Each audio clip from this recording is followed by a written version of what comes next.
2022 के विधानसभा चुनाव के बाद उत्तर प्रदेश की 2 लोकसभा सीटों पर उपचुनाव हुए और दोनों ही सीटों पर बीजेपी ने कब्जा कर लिया। लेकिन रामपुर हारने की वजह आपके होश उड़ा देगी कि कैसे आजम खान की एक गलती की वजह से समाजवादी पार्टी अपना किला रामपुर हार गई। आखिर क्या है वो गलती, देखिए इस रिपोर्ट में।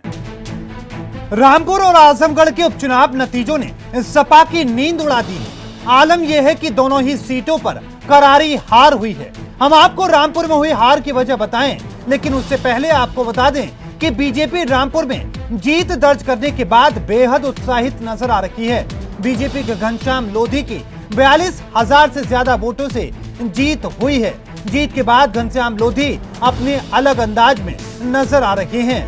हमारे उन्होंने बताया इसका कार्यकर्ता जनता को और हमारे नेताओं को ज्यादा, जो शीर्ष नेता है ज्यादा दूर से। अच्छा, रामपुर में किस तरह से विकास की गंगा जब बहेगी, किस तरह से बहेगी विकास की गंगा? अब 1.5 साल का समय मिला है मुझे और मैं समझता हूँ सरकार है हमारी, कोशिश ये करूंगा ज्यादा से ज्यादा काम विकास यहाँ हो। रामपुर की जनता के लिए जो ऐतिहासिक जीत दिलाई है उसके लिए क्या कहना चाहते हैं आप? बहुत बहुत धन्यवाद नेताओं को भी, हमारे पार्टी के, और यहाँ के जो कार्यकर्ता उन्हें भी धन्यवाद, और यहाँ रामपुर की जनता को भी धन्यवाद। बीजेपी अब अपने उत्साह में है, लेकिन सियासी पंडित मान रखे हैं कि आजम खान ने अखिलेश यादव के साथ अपनी नाराजगी कम करके गलती कर दी, जिससे मुस्लिम समुदाय में ये संदेश गया कि आजम खान अखिलेश यादव के सामने झुक गए हैं। और तो और कहा यह भी जा रहा है कि अखिलेश यादव खुद रामपुर में प्रचार के लिए नहीं पहुंचे।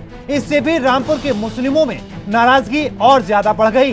हालांकि रामपुर में सपा के उम्मीदवार आसिम राजा ने प्रशासन पर ही आरोप लगा दिए हैं। हमें जो मतगणना के दिन हुआ, मतदान के दिन हुआ, 23 जून को जो कुछ हुआ उसकी आशंका 26 जून को भी थी। हमने तमाम पर्यवेक्षकों से मिले, डीएम को भी हमने लिखा, सब लोगों से कहा, अधिकारियों से। लेकिन जब एक चीज़ टारगेट कर ली जाए और नियम और कानून कुछ नहीं रहे, तो क्या कर सकता है? आपने 23 जून को देख लिया कि प्रजातंत्र नाम की कोई चीज़ थोड़ी नहीं है। वोट का अधिकारी लोगों से छीन लिया।